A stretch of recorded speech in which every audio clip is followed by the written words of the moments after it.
Information shared on the following program is for general information purposes only. It does not constitute legal, tax, investment, or other advice, nor is it intended to recommend any particular investments, products, or financial instruments.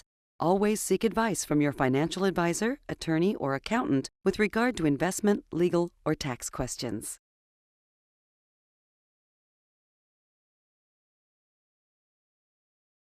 Welcome to the only show in the country dedicated to helping savers worry less about money, the Worry-Free Retirement, with your host, retirement specialist and six-time author and fiduciary, Tony Walker.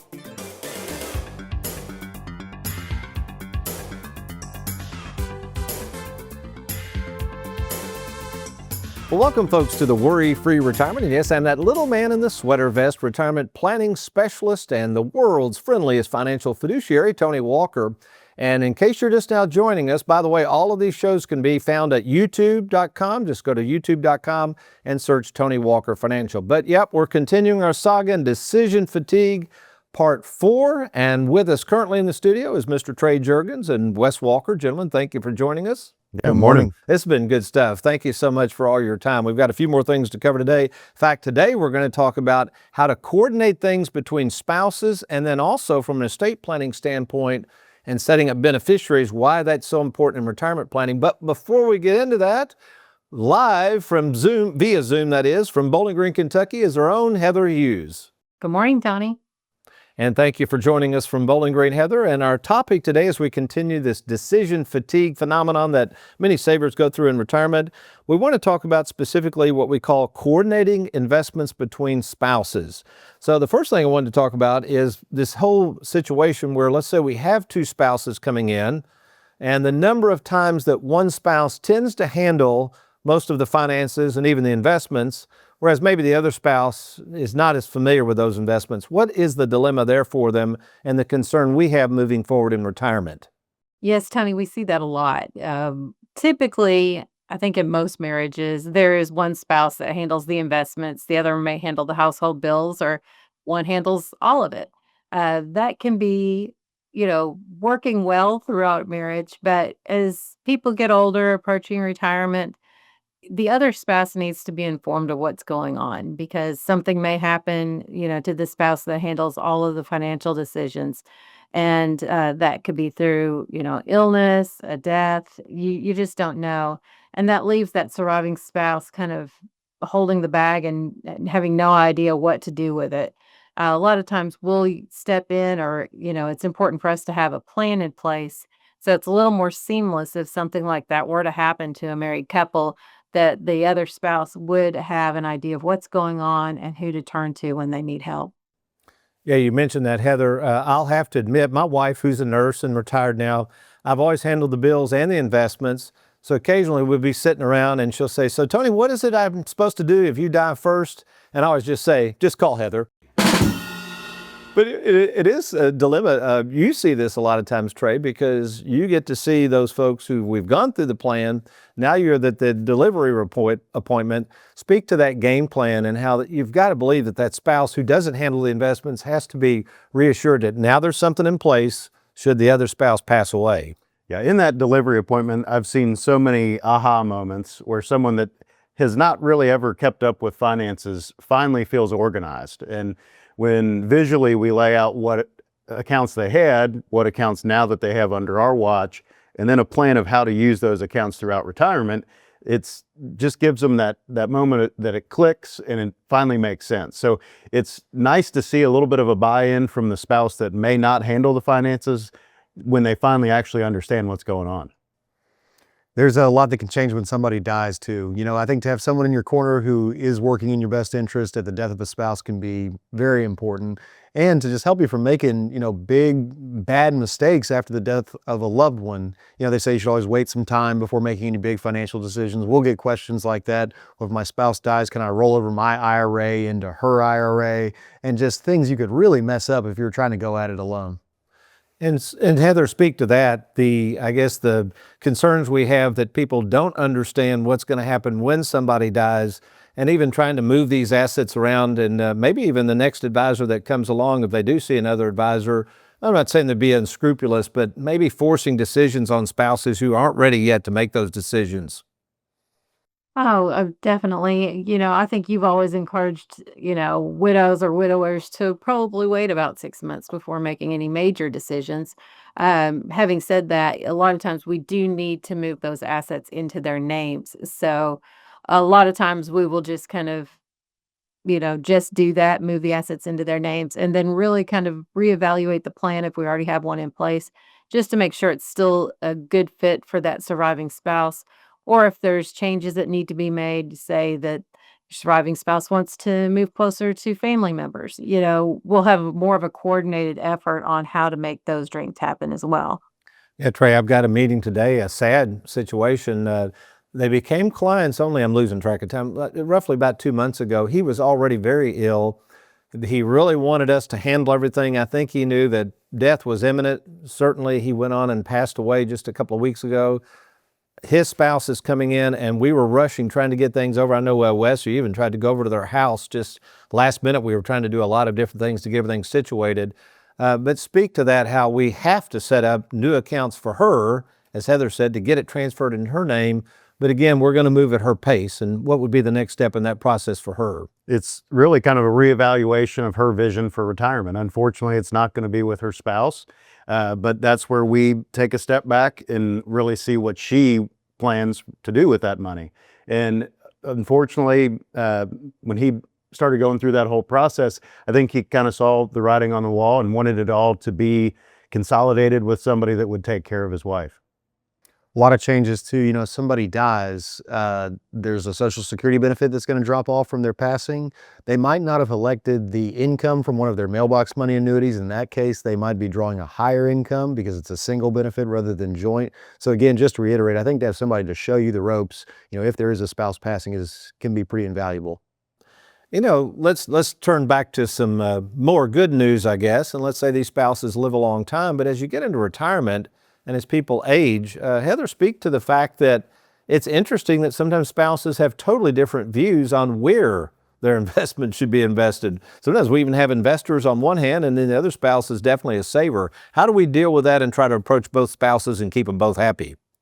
Yeah, I think we're about, 60-70% financial advisors, and the other remainder, 30-40% is marriage counselors. Uh, but a lot of times, clients will have different views on, one's going to be more investor bent, one's going to be more like a saver. I don't want to lose any of my money. So a lot of times we'll position assets accordingly. Know that we've got safe funds available for clients, and we're segmenting that away for retirement anyway. And then addressing, some money for a little bit more of growth potential, for the investor type of spouse. But the nice thing about our plans is that we can tailor both of those inside that plan to hopefully accommodate both spouses and their wishes.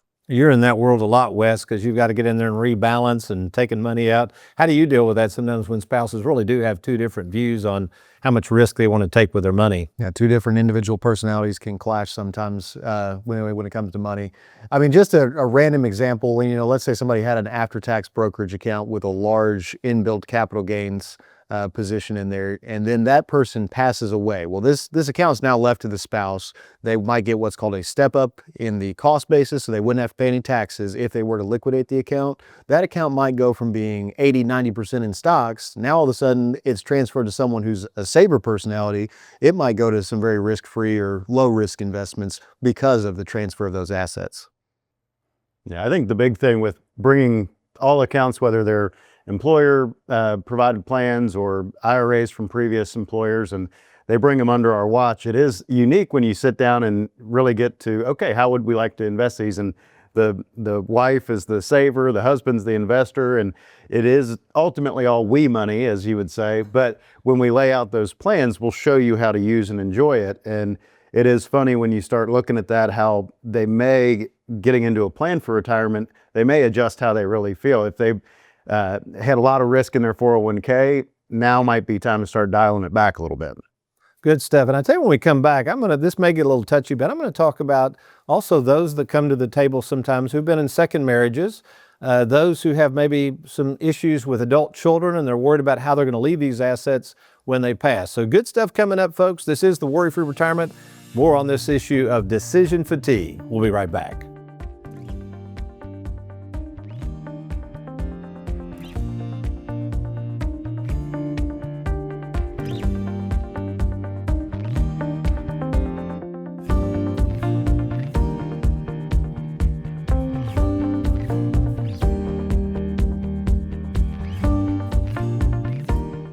Having worked in the retirement planning field for 40 years, I know it's not just about how much money you've saved for retirement, but making sure you one day don't run out of money.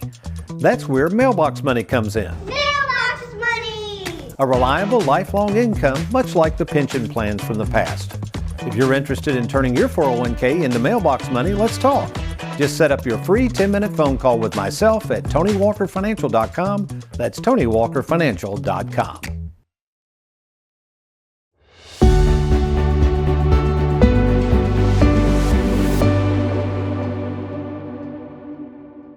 Our client spotlight today shines brightly on Miss Darlene Benzik. And Miss Benzik, first of all, thank you so much for being on the program with us. No, I'm honored to be here. Thank you. Well, you're welcome. So, Miss Benzik, tell us a little bit about yourself. Well, I have lived in the area for all of my life, quite frankly. Currently live in Oldham County. And how did you find out about Tony Walker Financial? We had been watching your show, like before church every Sunday. And of course, he viewed through the lens of your concepts and strategies, and he was like, spot on. And we both viewed the end of your show. You always tie it back to the Bible. And so that's very important to us. And so we prayed about it, and we came over here and just started gathering all these pieces. And then you all figured it out. It's like we just threw it all on your table, and then your folks figured it out beautifully. So. And how has the experience been in working with our staff? Oh, my. And I've told everyone this, front to back. Usually you have bad apple in every batch, and there aren't any. I mean, everybody's been so helpful. When my husband initiated our changeover to Tony Walker, which I'm so grateful that he did, a few weeks later he passed away. So I was, as anybody out there who knows who's lost a spouse, your world kind of shatters, and you're picking up all these pieces that you're unsure of. And then you sat down with me personally, and I sat down with Trey, and everyone's taken their time and always so patient in a time where I wasn't always on top of things like I usually am. So, yeah, I appreciated everybody front to back. Well, you're so welcome, and thank you for the opportunity to be of service. Looking for an advisor you can trust? Schedule your free phone call with Tony at TonyWalkerFinancial.com or call 1-877-499-9255. Welcome back to part 4 of Decision Fatigue. Of course, we have Heather Hughes in our Bowling Green office, Trey and Wes. Thank you all so much for this information. Now it's going to get a little more touchy. Heather, you made a comment earlier that we sometimes play marriage counselor. I always say I use my pop psychology degree from Western Kentucky University more frequently than I ever thought in this business. But let's get into something that it's a little tough sometimes to have these conversations, but we have to. By the way, in my book, Live Well, Die Broke, I talk about this. My dad used to call it wee money. But wee money is not always wee money, is it, Trey? When we have someone come in, they could be on their second marriage. And what are some of the issues that we have to dive into in terms of how we're going to arrange the money and what's going to happen to this money when one spouse dies when it is a second or even third marriage? That's a conversation to have before we really start moving money over at all is, who do you want to receive this money when something happens to you? A lot of the time they do want to plan directly to give some money to their children at their death. We may find out that an ex-spouse is still a beneficiary on a 401k. So when it comes to updating beneficiaries and really understanding how to transition that money to your beneficiaries, planning comes in play. Heather, your thoughts? Oh, definitely. It can be kind of a sensitive issue. Oftentimes, if it's a married couple, you think, it's just automatically going to the spouse, but that may not be the case. A lot of times the children do kind of step in front of that new spouse in terms of beneficiaries go. And I think, Trey mentioned to the fact, a 401k may actually have an ex-spouse on there because they've forgotten to change beneficiaries. It's very important to double check your beneficiaries, maybe on an annual basis, to make sure there aren't any changes that you need.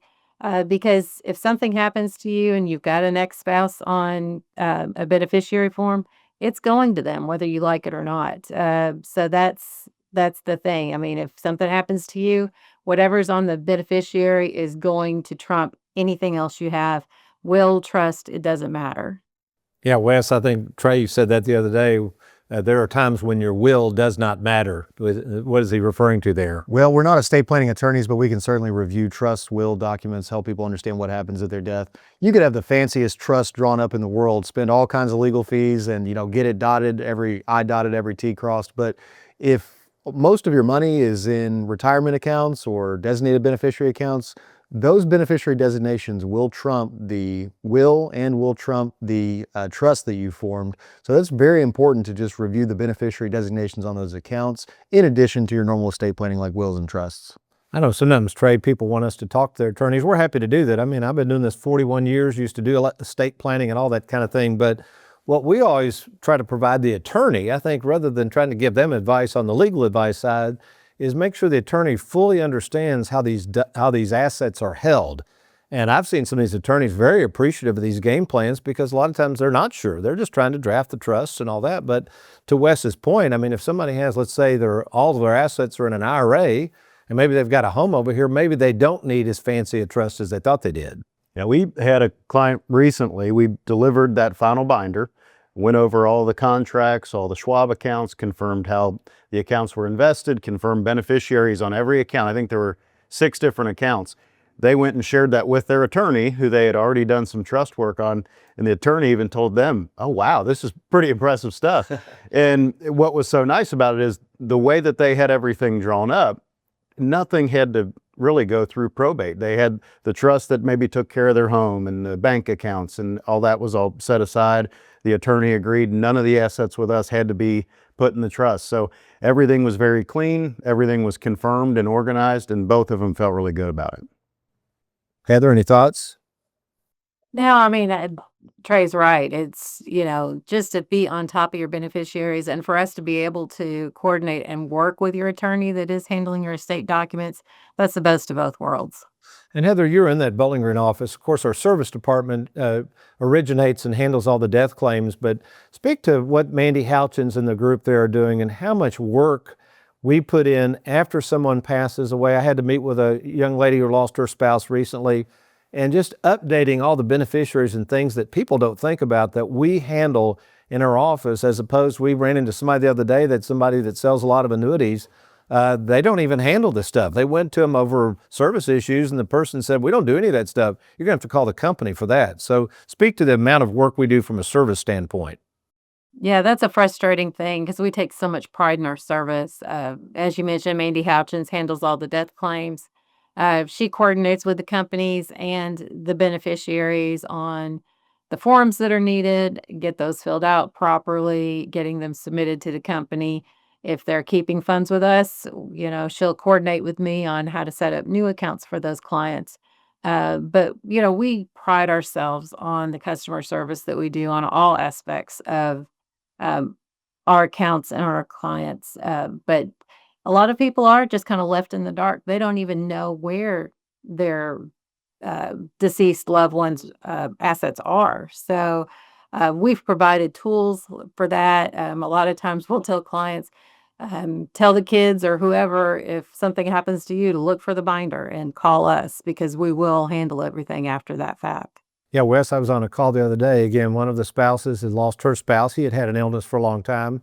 And we went over the game plan with her, and she wasn't sure about it. She said, I'd like for you to talk to my son. I don't know if I told you about this. Really interesting. The son had a lot of reservations about what we were recommending. I'd never even met the adult son. He lived way out west. So I got on a Zoom call with her and the son. And once he saw the game plan and we talked through it, he was like, this sounds great. But I think it was the game plan and his understanding of what we were trying to do now for his mom, who's all alone, just from a communication standpoint, made it so easy. Yeah, if you're an adult child looking at your parents' finances and they've employed a financial advisor, you don't know them from Adam. They could be any sort of person off the street trying to take advantage of your parents.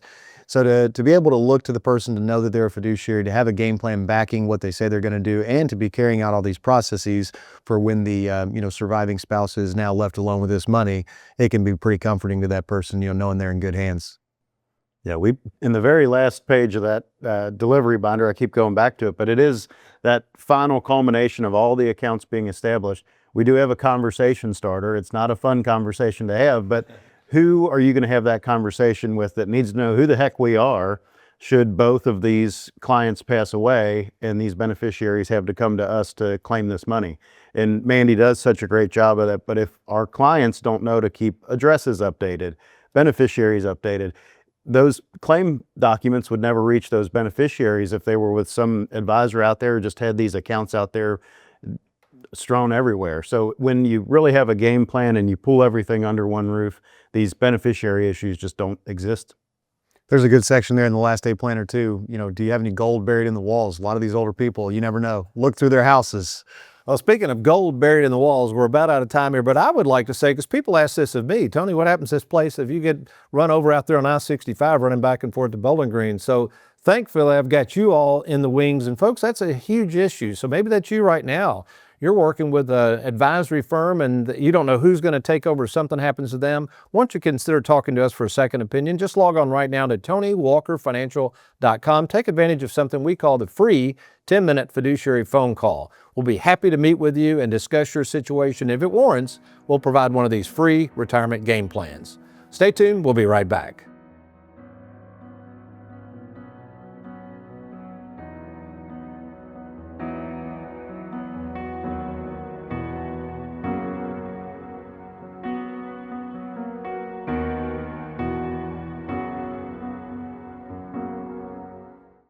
Have yourself a merry little Christmas. WorryFree Music presents the greatest collection of Christmas covers ever assembled. It's beginning to look a lot like Christmas. Hey! Tony Walker's A Humdinger Christmas. 486 timeless classics across 6 digitally remastered 8-track tapes. Happy holidays! Every song fills your home with holiday magic. Sing ding a ding, ring ding a ding, ding ding a ding, dong ding a ding, ring ding a ding, ding ding a ding, ring ding a ding, ring ding a ding. Don't miss this opportunity to receive Tony Walker's A Humdinger Christmas, the perfect way to celebrate the joy of this holiday season. Dashing through the snow, hey, and one horse open sleigh, yeah. Only $685 plus $3 shipping and handling. Order yours today. 8-track tape player not included. Offer void where prohibited. And from all of us at Tony Walker Financial, have a Merry Christmas.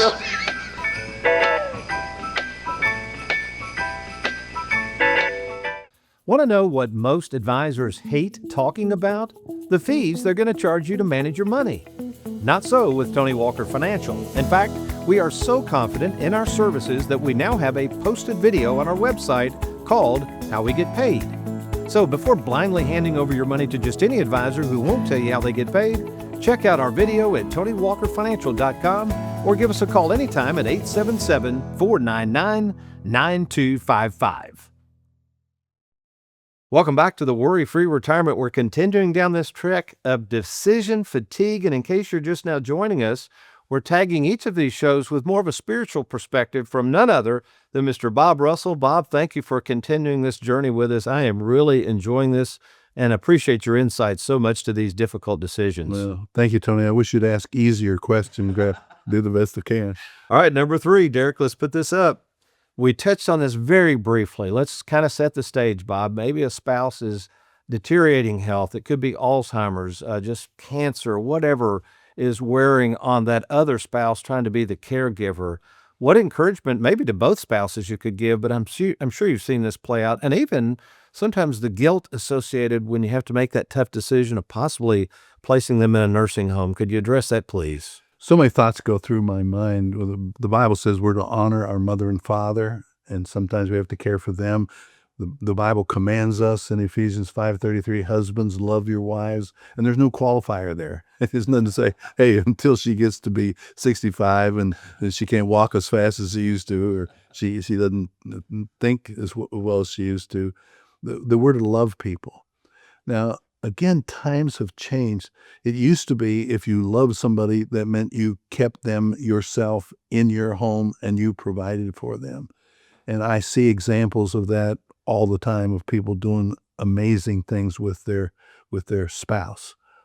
I think of a guy in our church, many people in Louisville would know him, Jim Katina, who was an educator here in town. And he was retired from the Board of Education. And his wife, Vicki, got Alzheimer's at age 59. And within a year, she didn't know who he was. But for 13 years, he cared for her. I mean, he would help her dress. He would read scripture to her in the morning. They'd go to the zoo 3 times a week because she loved animals and she needed to walk. 13 years, when she couldn't function. His own kids said, boy, our dad's a saint. And he had the resources and he had the time and he loved her to demonstrate that. And I admire that. But not everybody can do that. Here's a wife whose husband becomes mentally incapacitated or physically, and she can't lift him. She can't provide for the needs that he has every day. And maybe the most loving thing for her to do is to put him in some kind of extended care facility nearby where he can get better care. She can go visit him every day. She can still express love. And she is freed up to be the person, the best caregiver she can be in that setting. So I don't know that there's a blanket principle that applies to every situation. Sometimes people feel guilty if they would decide to put a loved one in a good care facility. But if you pray and you ask God's guidance, that may be the best care that they can give. It may be the best for your own emotional health. I wish every situation were like my father-in-law. My father-in-law was one of those guys that the older he got, the more gracious he became. My wife and I thought, you know what? Virgil's living by himself up there in Rushville, Indiana, 2.5 hours away. He needs to get out of the house. So we started looking at some of the facilities here in town. And he came to us and said, you know, I think it's time for me to move out of my house. And we said, well, we got some places. Well, we'll visit. I think I'm going to stay at the lodge here in Rushville. And he went into the lodge. And you know what? His friends were quicker to come visit him at the lodge than they would be at his house. And he maintained his relationships in the church. Then we said, he needs to quit driving. And just about the time I did take the keys away from me, I think I better sell my car. So he was making it easy on everybody. He was ahead of everybody. Yeah. But that's rare. Yeah. That's rare. And it's really tough to care for people because we always think we can function better than we really can. Yeah. And we want to drive, we want to be on our own. And to forcibly take care of our loved ones is not an easy task, and you really need the strength of the Lord to make those decisions. I would say amen to that. Well, Bob, really good stuff. Again, we've got more bullet points to cover, folks. We're out of time. We're going to be back next week with Mr. Russell and also more on just decision fatigue with your retirement. In the meantime, this is the Worry-Free Retirement. I'm Tony Walker. Until next week, we'll see you then.